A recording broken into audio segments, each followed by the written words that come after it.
വീട്ടിൽ കയറ്റാൻ കൊള്ളാത്തവർ ആരൊക്കെയാണ്? അതിപ്പോ ഓരോ ആളുകൾക്കും ഓരോ രീതിയാണ്. പണ്ടത്തെ തറവാട് സെറ്റപ്പിലെ കാരണവന്മാർ പറയും താഴ്ന്ന ജാതിക്കാരെയൊന്നും വീട്ടിൽ കയറ്റാൻ കൊള്ളത്തില്ല എന്ന്. അത് കഴിഞ്ഞ് കുറച്ചിങ്ങോട്ട് വന്നാൽ സാരി ഉടുക്കുന്ന ചില കുലസ്ത്രീകൾ പറഞ്ഞിട്ടുണ്ടാകും ചുരിദാറിട്ട് അഴിഞ്ഞാടി നടക്കുന്നവരെയൊന്നും വീട്ടിൽ കയറ്റാൻ കൊള്ളില്ലെന്ന്. ഇപ്പോൾ ചില ഉന്നത അമ്മാവന്മാരും അമ്മായിമാരും പറയുന്നുണ്ടാകും ഡിവോഴ്സ് കഴിഞ്ഞ് നിൽക്കുന്ന സ്ത്രീകളെയൊന്നും വീട്ടിൽ കയറ്റാൻ കൊള്ളില്ലെന്ന്. നമ്മളെ ഫിസിക്കലി ഹേർട്ട് ചെയ്യാൻ സാധ്യതയുള്ളവരെ അല്ലെങ്കിൽ ഇമോഷണലി മാനിപ്പുലേറ്റ് ചെയ്ത് കുടുംബം തകർക്കാനൊക്കെ സാധ്യതയുള്ളവരെ വീട്ടിൽ കയറ്റാൻ കൊള്ളില്ല എന്ന് നമുക്ക് തോന്നിയാൽ അത് ന്യായം. അതിലൊരു ലോജിക് ഉണ്ട്. അതുമല്ലെങ്കിൽ പേഴ്സണലി നമുക്ക് ദ്രോഹം ചെയ്തവരെയും അങ്ങനെ ചിന്തിക്കാം. അതിനപ്പുറമുള്ള ചിന്തകളെല്ലാം ചില ഇറേഷണൽ ആയ വിദ്വേഷത്തിൽ നിന്ന് വരുന്നതാണ്. കഴിഞ്ഞ ദിവസം ബിഗ് ബോസിൽ ലക്ഷ്മി എന്ന വ്യക്തി ഒരു ലെസ്ബിയൻ കപ്പിളിനെ ചൂണ്ടിക്കാണിച്ച് വീട്ടിൽ കയറ്റാൻ കൊള്ളാത്തവരെന്ന് പറഞ്ഞത് വിവാദമായിരുന്നല്ലോ. പ്രതീക്ഷിച്ചതുപോലെ മോഹൻലാൽ ആ സംസാരത്തെ വളരെ കണിശമായി തന്നെ വിമർശിക്കുന്നുണ്ട്. വളരെ നല്ല കാര്യം. എന്നാൽ അപ്പോൾ ഞാൻ ശ്രദ്ധിച്ച വേറൊരു കാര്യമുണ്ട്. മോഹൻലാൽ ലക്ഷ്മിയോട് നിങ്ങളുടെ വീട്ടിൽ ഇവരെ കയറ്റില്ലേ എന്ന് ചോദിക്കുമ്പോൾ ഇല്ല എന്നാണ് പറയുന്നത്. അതായത് പേഴ്സണലി അവർ ഒരു തരത്തിലും ഉപദ്രവിച്ചിട്ടില്ലാത്ത രണ്ട് വ്യക്തികളെ ചില ദുർധാരണകളും വെറുപ്പും മുൻനിർത്തി തന്റെ വീട്ടിൽ കയറ്റില്ല എന്ന് പറയുന്നു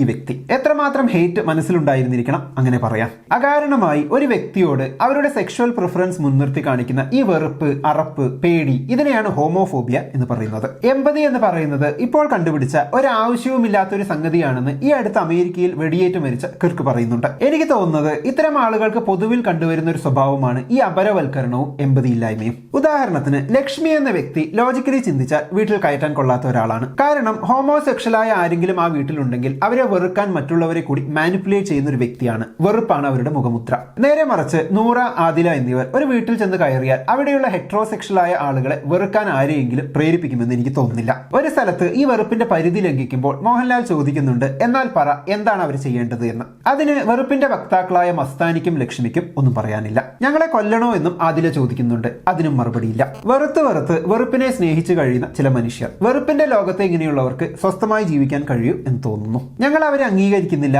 അതുകൊണ്ട് അവരെ വീട്ടിൽ കയറ്റാൻ കൊള്ളില്ല, ഇതാണ് ലൈൻ. ഈ ലോകത്ത് ഈ ലക്ഷ്മിയെയും മസ്താനിയെയും അംഗീകരിക്കാത്ത പലരും ഉണ്ടാകും. അവരുടെ പല രീതികളും ഉൾക്കൊള്ളാൻ കഴിയാത്തവർ ഉണ്ടാകും. നാളെ ഇവരൊക്കെ നിങ്ങളെ വീട്ടിൽ കയറ്റാൻ കൊള്ളാത്തവർ എന്ന് വിളിച്ചാൽ അത് സാരമില്ല എന്ന് ഇവർ വെക്കുമോ? ഈ മസ്താനിയുടെ ഡ്രസ്സിംഗ് സ്റ്റൈൽ കണ്ടിട്ട് ഇതുപോലെ കോലം കെട്ടുന്ന അതിനെയൊന്നും വീട്ടിൽ കയറ്റാൻ കൊള്ളില്ല എന്ന് പബ്ലിക്കായി ആരെങ്കിലും പറഞ്ഞാൽ എനിക്ക് ഉറപ്പാണ് ഈ മസ്താനി അപ്പോൾ പുരോഗമനം പറയുമെന്ന്. അവനവന്റെ ആവശ്യത്തിന് അവനവനെ ഹേർട്ട് ചെയ്യാതിരിക്കാനൊക്കെ ഈ പുരോഗമനത്തിന്റെ മേൽക്കുപ്പായം വളരെ നല്ലതാണ്. ലക്ഷ്മിയും ഇതുപോലെ തന്നെയായിരിക്കും. എമ്പതിയില്ലാത്ത മനുഷ്യരെ കാണുമ്പോഴൊക്കെ ഇനി പെട്ടെന്ന് മനസ്സിലേക്ക് വരുന്നത് ഈ ലക്ഷ്മിയുടെ വാക്കുകളും അത് കേട്ട് എന്താണ് ഇപ്പോൾ പറഞ്ഞത്, ഞങ്ങളെ തന്നെയാണോ എന്ന് ഉറപ്പിക്കാൻ കഴിയാതെ വിഷമിച്ചിരുന്ന ആദിലയുടെ മുഖവുമാകും. ബിഗ് ബോസ് ഇത്തരം വൈകാരിക നിമിഷങ്ങളെയും പൊട്ടിത്തെറികളെയും അടികൂടലിനെയും കാത്തിരിക്കുന്ന കാണികളെ എക്സ്പ്ലോയിറ്റ് ചെയ്യുന്ന മാനിപ്പുലേറ്റീവ് ബോസ് ആണെന്ന് അറിയാഞ്ഞിട്ടല്ല. എന്നാൽ കൂടിയും ഹോമോഫോബിയയെ സപ്പോർട്ട് ചെയ്തില്ലല്ലോ എന്നതിൽ ആശ്വാസമുണ്ട്. എനിക്ക് ഉറപ്പാണ് ഇതിനെക്കുറിച്ചൊന്നും വലിയ ധാരണയില്ലാത്തവരാണെങ്കിൽ പോലും അല്ലെങ്കിൽ ഇതിനെക്കുറിച്ചൊക്കെ ഇഗ്നറന്റ് ആയിരിക്കാൻ തീരുമാനിച്ചവരാണെങ്കിലും ആ ഒരു സീന് കാണുമ്പോൾ കുറച്ചെങ്കിലും എമ്പതി മനസ്സിൽ കൊണ്ടു നടക്കുന്ന മനുഷ്യരാണെങ്കിൽ വേദനിക്കുമെന്ന്.